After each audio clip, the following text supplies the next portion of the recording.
반갑습니다. 아파트 사이클 연구소 소장 이현철입니다. 배짱입니다. 네, 반갑습니다. 네. 소장님, 오늘은요, 이 분양에 대해서 얘기를 해보려고 하는데요. 네. 제가 뉴스 기사를 하나 봤거든요. 예, 예. 근데 올해 남은 9월에서 12월, 4개월 정도 남았잖아요. 네. 남은 기간 동안 계획되어 있는 분양 물량이요. 예. 무려 16만 가구더라고요. 네. 그 중에서 수도권도 한 7만 가구 정도 네, 되더라고요. 네. 생각보다 많은 숫자죠. 그런데 이미 지금 미분양이 증가하고 있다. 네. 그래서 서울에서도 미분양이 점점 증가하고 있고 네. 입주 후 미분양도 늘어나고 있다. 네. 그래서 지금 분양가도 많이 올라가고 할 텐데 이렇게 지금 분양 예정인 물량까지 쏟아지면 미분양이 더 심해지지 않을까 이런 우려 섞인 기사더라고요. 그렇죠. 근데 이걸 보면서 느낀 게요. 네. 요즘 많은 전문가들이 얘기하는 게 네. 지금 공급이 정말 부족하다. 네. 절대적으로 부족하다. 네. 네. 그렇기 때문에 이제 상승하는 건 시간 문제다. 네.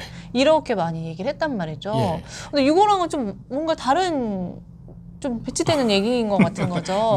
미분양이 지금 증가하고 있고 네. 심지어 입주 미분양도 늘어나고 있는데 공급이 부족하다? 네. 이걸 어떻게 받아들여야 될지. 네. 이걸 해소시켜줄 건 소장님밖에 없다. 네, 어떻게 보시나요? 지금 공급 부족을 얘기하는 분들이 얘기하는 거는 입주 물량을 가지고 얘기해요. 네, 입주 물량. 네. 입주 물량이고 지금 뉴스에서 말하는 건 분양 물량입니다. 이건 엄연히 다른 거예요. 일반인들이나 아니면 전문가들의 얘기를 쭉 들어보잖아요. 그러면 분양에 대한 이해도가 정말 거의 제로에 가깝다라는 느낌을 많이 받거든요. 그렇죠. 네. 이게 뉴스 기사도 보면 네. 입주 물량과 분양은 다르지만 공급이다. 네. 이렇게 생각을 하는 게 이게 헷갈리는 거죠. 네. 그러니까 지금 분양에 대해서 체계적인 이해를 가지고 있는 분이 제가 한 분도 못 본 것 같아요. 그래서 좀 그러니까 예를 들면 내가 질문을 드리면 비슷한 얘기를 하는데 입주 물량이 많으면 네. 미분양이 늘어난다. 입주 물량이 많으면 미분양이 늘어난다? 예, 그러면 이게 맞는 말일까요? 틀린 말일까요? 다른 말 같은데요? 틀린 말 네, 같은데. 다른 말인데 지금 많은 전문가들이 미분양 얘기를 할 때 미분양이 막 늘어나고 있어요라고 하는 근거를 입주 물량으로 잡아요. 오, 네. 입주 물량이 많으니까 미분양이 는다. 그렇게 보면 일반인들 같은 경우 그렇구나 이렇게 생각하거든요. 약간. 네. 엄연히 다른 물건이에요. 엄연히 이미 입주 물량이라는 거는 만약에 지금 입주하고 있는 거잖아요. 네. 그러면 얘는 3년 전에 분양을 했던 겁니다. 그죠, 네. 3년 전에 분양을 했던 게 이제 입주 3년 돼서, 후에 네. 이제 집을 다 짓고 나서 입주를 하는 거예요. 근데 이거를 약간 동일시하거나 막 어설프게 막 이렇게 해서 막 뭐 비슷한 것처럼 막 이렇게 몰고 가는 분들이 정말 많은데 엄연히 분양과 입주는 다른 물건입니다. 같은 물건이면서 다른 물건이에요. 그 너무 헷갈린 거죠. 네. 그러니까 이게 시간차라는 게 3년 동안 생기는 거예요. 그래서 완전히 다른 물건이에요. 지금 분양하는 거는 앞으로 입주 물량이 언제 생기냐? 3년 후에 생기는 겁니다. 공급을 얘기할 때 정말 조금 고민해 보면 문제가 생기는 게 뭐냐면 분양 물량을 공급으로 치잖아요. 입주 물량도 공급으로 쳐요. 그럼 이중 공급이 되는 거예요. 그죠. 저희가 좀 개념을 딱 확 잡아야 될 것 같아요. 분양이 뭔지, 그리고 입주 물량이 어떤 영향을 미칠 것인지, 네네. 뭐 이런 걸 얘기를 해봐야 이게 될 것 이제 같아요. 어려운 공부가 될 수 있는데 지금 좀 심도 있는 쪽으로의 질문이 들어가가지고 분양이 실질적인 공급입니다. 네. 왜냐하면 파는 거잖아요. 수요자가 사는 게. 네, 수요자가 공급이 사는 있는데? 단계에 있어서는 일종의 우리가 아파트 매매 계약 하잖아요. 네. 그러면 계약 쓰잖아요. 계약. 분양은 계약 단계에 해당하는 거고 입주는 뭐냐? 잔금에 해당하는 거예요. 그러면 우리가 매매가 일어나는 시점이 언제예요? 계약. 계약이죠. 어. 계약이에요. 분양입니다. 그러니까 잔금이 긴 걸 분양이라고 생각하면 네. 된다. 근데 그러면은 뭐 입주는 뭐냐? 새 아파트가 생기는 거니까 이렇게 이제 생각할 수 있는데 일종의 옛날에는 이제 미등기 전매라는 게 있었어요. 지금은 미등기 전매를 하면 불법이기 때문에 이제 깜빵에 들어가게 되는데 뭐냐면 계약을 하고 잔금 치를 때 다시 팔아버려요. 분양권인 상태로요? 아니요. 그냥 일반 아파트 일반 매매. 아파트를. 예, 일반 아파트를 매매하잖아요. 네. 그럼 그걸 많이 했던 분들이 누구냐면 공인중개사들. 어. 예를 들면 어떤 상황에서 저기를 하냐면 급매물이 나왔어요. 네. 누가 봐도 이거는 야 진짜 이거는 대박이다. 그러면 공인중개사가 돈이 있어요. 그러면 어떻게 하냐? 내가 계약을 쳐버려요. 그 다음에 갖고 있으면서 잔금 기간을 길게 잡아요. 한 4, 5개월, 네. 막 6개월 이렇게 잡은 다음에 그 동안에 손님을 막 찾아. 그래서 그만큼의 갭을 먹는 거. 그 다음에 여기다 피를 붙여서 파는 거죠. 불법이 될 만하네요. 정말 그래서- 솔깃하네요. 그래서 네. 옛날에는 이 미등기 전매로 인해서 난리가 났었어요, 옛날에. 그래서 이게 이제 투기를 일으키는 요인이다 해가지고 이제 미등기 전매를 없앴습니다. 그래서 미등기라고 하는 게 뭐냐, 우리가 매매 계약을 치면 우리는 무조건 지금 잔금 치르면서 이제 등기로 치죠. 연결이 네. 되잖아요. 그러니까 잔금을 치르지 않고 등기를 내 앞으로 돌리지 않고 나는 매매를 쓰고 내 이름으로 가져와서 이제 등기부등본에 내 이름을 올려야 되는데 그 과정을 생략하고 바로 넘기는 거예요. 그러면서 중간에 시세 차익을 먹는. 지금의 저로서는 네. 상상이 안 되네요. 옛날에 이런 일이 이제 네. 굉장히 많았었습니다. 그래서 문제가 생기니까 이제 이걸 금지했는데 분양이라는 게 이거하고 똑같은 거예요. 분양을 받았어요. 계약을 쓴 거죠. 그래가지고 갖고 가는 거예요. 3년 후에 입주를 해서 등기를 치는 겁니다.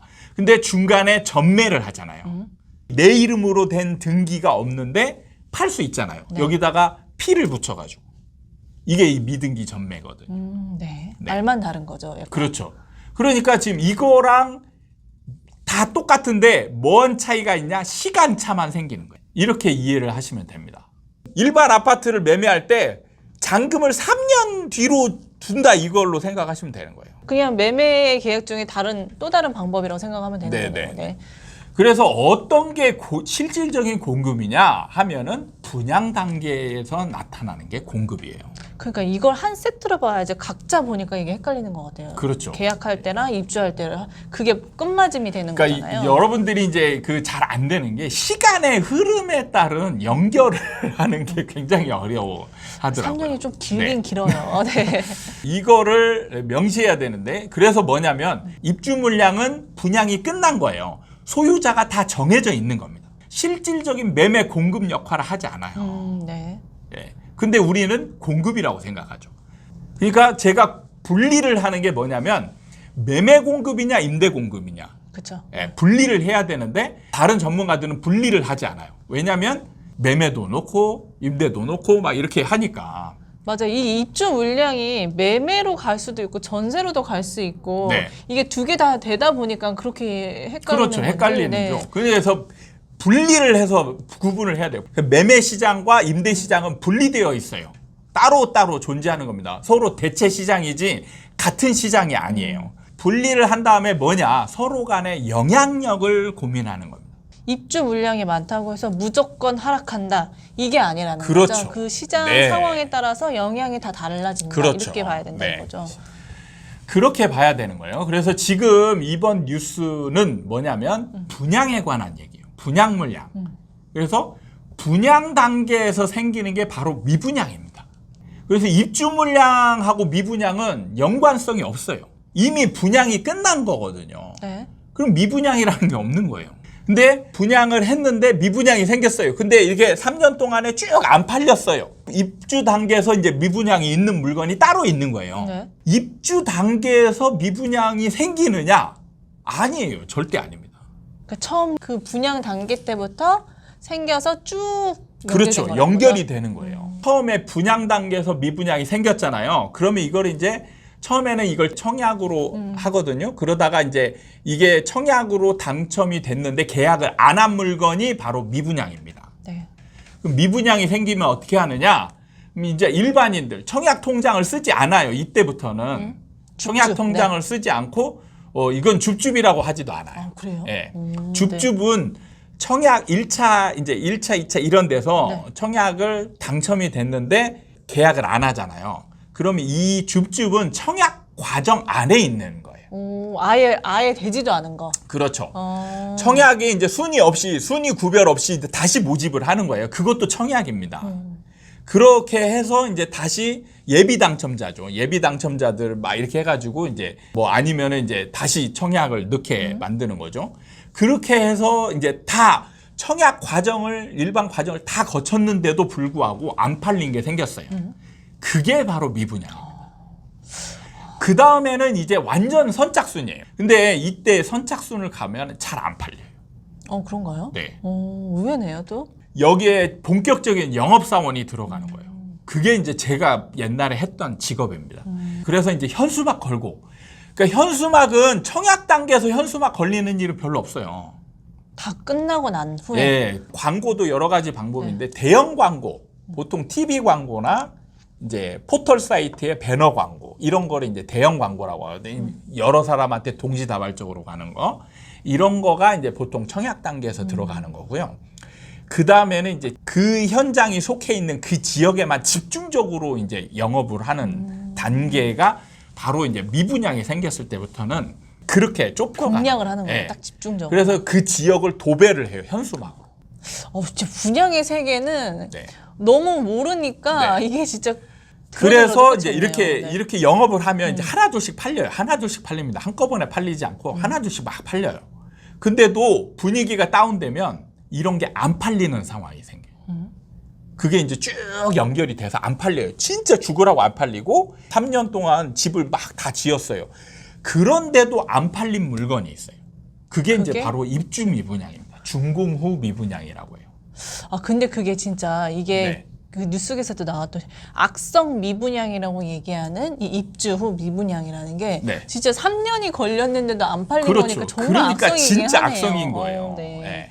많은 사람들이 입주 물량, 입주 물량이 많으면 미분양이 생긴다.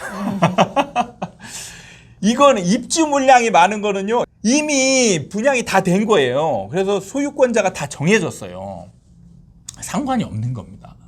그러니까 근데 이게 소장님 말씀을 들으면 이게 정리가 되거든요. 네. 근데 다른 기사를 받은 어떤 다른 전문가들의 말을 들으면 네. 이게 다 너무 헷갈리게 말을 하니까 이게 그러니까 자꾸 흔들리는 체계적인 것 지금 같아요. 분양에 대해서 연구한 사람들이 거의 없어요. 지금 왜 그러냐면 입주 물량을 아예 공급이라고 그냥 딱 못 박아놓고 지금까지 공부를 했잖아요. 그게 이해를 제기한 사람이 그러니까 없죠. 네. 분양 단계에서는 청약만 공부했지 분양 단계에서 생기는 미분양 이게 도대체 뭔지 연구를 한 사람이 없고 이게 어떤 역할을 하는지 어느 과정을 통해서 팔리는지 이런 걸 체계적으로 연구한 사람이 하나도 없어요. 근데 이게 뭔가 결과적으로 이게 이만큼 많으면 좋다 안 좋다 네. 떨어진다 하락한다 막 그죠? 이런 미분양이 거만 많으면 하니까. 네. 시장에 안 좋은 역할을 하는 건 다 알아요. 근데 전문가들조차 나와가지고 미분양을 얘기를 할 때 제가 옆에서 잘 들어보면 입주 물량을 얘기하고 있어요. 입주 물량하고는 미분양하고는 상관이 없는 거예요. 이미 입주 물량은 3년 전에 결과가 끝난 거예요. 그리고 이제 새로 시작하는 거가 되는 거지. 이거는 그냥 시장 상황에 따른 결과로 나타나는 거지. 입주 물량이 많다라고 해서 미분양이 생기지 않아요. 시장 상황이 좋으면 입주 물량, 예를 들어 2018년 같은 네. 경우에 서울 수도권에 입주 물량이 엄청 많았거든요. 네. 미분양이 하나도 안 났어요. 그쵸. 막 가격도 떨어진다고 그랬잖아요.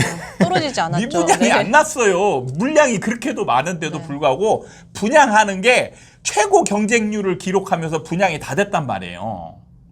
그건 왜 그러냐? 그때 시장 상황이 좋았기 때문에 그런 거예요. 그러니까 이게 뭔가 진짜 2차적 요인으로 계속 갖다 붙이니까 네. 이게 새로운 상황이 되면 이게 약간 멘붕이 오는 것 같아요. 네, 네. 이때는 뭐가 다른데? 뭐 다른데? 약간 이렇게 되는 거죠. 그러니까 제가 어떻게 보면 다행스러운 거는 제가 분양이라는 현장에서 일을 오랫동안 했기 때문에 그거에 대해서 체계적으로 제가 연구를 하고 시장에 미치는 영향과 왜 이렇게 될까 이런 것들을 저는 연구를 했기 때문에 그런 거고 다른 분들은 분양이라는 거를 체계적으로 경험한 적이 없거든요. 그렇다 보니까 이론상으로는 입주 물량이라는 게 공급으로 꽉 자리를 잡고 있었어요. 네. 연결시키거나 고민을 해볼 어떻게 보면 시간적 여유도 없었습니다. 그러니까 고민의 여지조차 없애게 약간 그걸 수치화시켜서 데이터를 또 녹여내고 네. 그걸로 결과로 막 매칭하니까 이게 뭐 그게 상승장과 네. 맞물리면 그냥 어떤 말을 써도 그냥 다 맞는 것처럼 사람들이 네. 여겨버리니까 그러니까 이제 공부가 안 됐던 거예요. 네. 지금 단계에서 이제 여러분들이 좀 체계적으로 공부해야 될 거는 분양에 대한 체계적인 이해가 필요한 상황이다. 그러니까 예. 이게 분양은 정말 경험도 적거니와 이게 접할 수 있는 것도 너무 적으니까 네. 시간을 한번 따로 잡아서 분양에 대해서 얘기를 해보는 게 좋을 것 같아요, 네. 진짜. 네. 아무튼 이제 그런데 지금 같은 경우 이제 뉴스에서 보면 분양 물량이 늘어나고 있잖아요. 네. 분양 물량이 늘어나게 되면 지금처럼 이제 시장이 침체되어 있으면 매수자들이 집을 안 사거든요. 그럼 이게 이제 분양하는 물건들이 이제 안 팔릴 가능성이 높아지는 거예요. 네. 그러면 이제 미분양이 많이 쌓이는 거죠. 그러니까 지금 공급이 부족하다는 얘기는 어떻게 보면 잘못된 분석인 거예요. 공급이 부족하다는 얘기는 입주 물량을 가지고 얘기하는 거예요. 입주 물량은 뭐냐면 3년 전에 분양했던 거예요. 지금 2022년에 입주하는 거는 3년 전에 분양했던 겁니다. 그러니까요. 이미 소유권이 정해진 다 팔린 물건들이에요. 다 팔린 것들. 그리고 피도 붙어 있고. 그렇기 때문에 얘네들은 실질적인 공급 역할을 하지 않습니다. 근데 이제 새로운 집이 생기면서 이제 임대를 맞춰야 돼요. 임대를 맞춰야 되기 때문에 임대 공급이에요. 그러니까 이 공급에 대한 용어 정의를 좀 확실히 잡아놔야 될 것 같아요. 지금 같은 시장 상황에서는. 그러니까 체계적인 공부를 하자는 게 일단은 임대 시장과 매매 시장을 분리하지 않고 두리뭉실하게 설명하는 부분이 일단 첫 번째 잘못이고, 그 다음에 이제 분양 시장하고 매매 시장을 또 분리해야 돼요. 근데 그것도 두리뭉실하게. 다 지금 보면은 두리뭉실하게 다, 어이구, 큰일이다. 두리뭉실하게 이렇게 다 몽타놓고 네. 예, 그걸로 설명을 하다 보니까. 근데 이 틀린 설명이 시장 상황이 너무 기니까. 지금까지는 또 예, 맞아왔거든요. 그게 그냥 이걸로 인해서 상승한다. 그럼 네. 상승하고 결과치가 맞으면 거기에 의문을 달지 않았던 그런가 그것 보다. 때문에 네. 이제 이런 상황이 벌어졌던 거예요. 그러니까 근데 네. 지금 시기는 이게 확실하게 좀 개념을 잡고 네. 공부를 해야 될 시기인 것 같아요. 네, 네. 네. 오늘 시간에 이 분양에 대해서 얘기를 해봤습니다. 오늘 시간을 통해서 이 공급에 대한 거를 좀 확실히 잡았으면 좋겠네요. 네. 네. 오늘 시간이 도움이 되셨다면 구독과 좋아요 부탁드립니다. 다음에 또 찾아뵙도록 하겠습니다. 감사합니다.